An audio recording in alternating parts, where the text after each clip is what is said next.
परवानगी नसतानाही शिवरायांचा पुतळा कोसळल्याच्या निषेधार्थ महाविकास आघाडीचं आज मुंबईत जोडे मारो आंदोलन, हुतात्मा चौकात छावणीचं स्वरूप।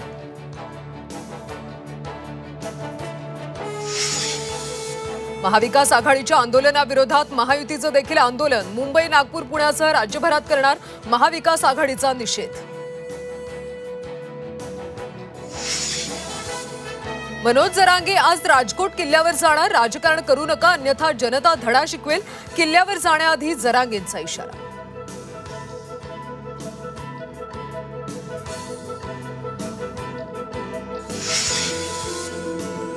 नागपुरात मुख्यमंत्री निवासस्थानावर एकनाथ शिंदे, देवेंद्र फडणवीस, अजित पवार यांच्यात बैठक, निवडणुका, रणनीती तसंच महायुतीत सुरू असलेल्या कुरबुरीबाबत चर्चा झाल्याची माहिती।